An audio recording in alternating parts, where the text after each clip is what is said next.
Friends, இன்றைக்கி நம்ம சேனலில் என்ன தோசைன்னு பார்த்தீங்கன்னா, இன்றைக்கி ரவா பன் தோசை. அதை எப்படி செய்யலாம்னு பார்க்கலாம் வாங்க. ஒரு கப்பு ரவை எடுத்துங்க.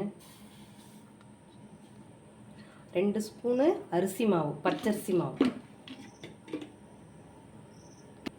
1/4 கப்பு தயிர், 1/2 ஸ்பூனு உப்பு, ஒரு பிஞ்ச் அளவு பேக்கிங் சோடா. இதை கொஞ்சமாக தண்ணி ஊற்றி நல்லா கலந்துங்க. 10 நிமிஷம் ஊற வச்சு மிக்சியில் நைஸாக இதை அரைச்சி எடுத்துக்குவோம்.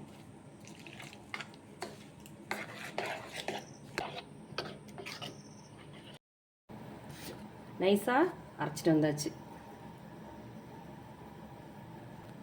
இது அப்படியே ஒரு ஓரமாக இருக்கட்டும். ஒரு அடுப்பில் கடாயை வச்சிங்க. இல்லை ஆயில் விட்டுங்க. எண்ணெய் காஞ்சிட்டு கடுகு போட்டுங்க. கடலைப்பருப்பு போட்டுங்க. பொடியாக நறுக்கி வச்ச பச்சை மிளகாய், பொடியாக நறுக்கி வச்ச வெங்காயம், பொடியாக நறுக்கி வச்ச இஞ்சி, பொடியாக நறுக்கி வச்ச கேரட், பொடியாக நறுக்கி வச்ச கருவேப்பிலை, பொடியாக நறுக்கி வச்ச மல்லி இலை, கொஞ்சம் பெருங்காயத்தூள், கொஞ்சம் உப்பு. வெங்காயம் கேரட் எல்லாம் முக்கால் பதம் வதங்கிட்டு இப்போ இதை நம்ம அரைச்சி வச்சு ரவா பன் தோசை மாவோடு சேர்த்துவோம். நம்ம அரைச்சி வச்ச மாவு 1/2 மணி நேரம் நல்லா ஊறிட்டு இதை நல்லா சேர்த்துக்குவோம்.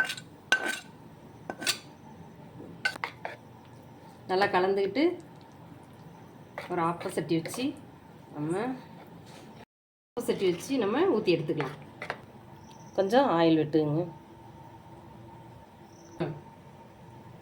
இப்போ நம்ம 2 கரண்டி மாவு எடுத்து ஊற்றிக்கலாம். கொஞ்சம் மேலே எண்ணெய் விட்டுக்கலாம்.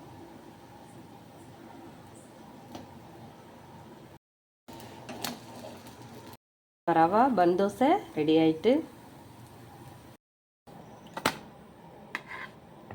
சூப்பரான பன் தோசை ரெடி ஆயிட்டு.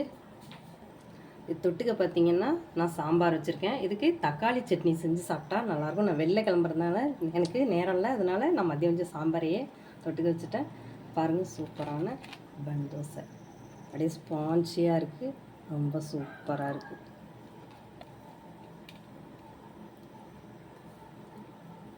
நாளைக்கு இன்னொரு தோசை ரெசிபியோட சந்திப்போம். தேங்க்ஸ் ஃபார் வாட்சிங்.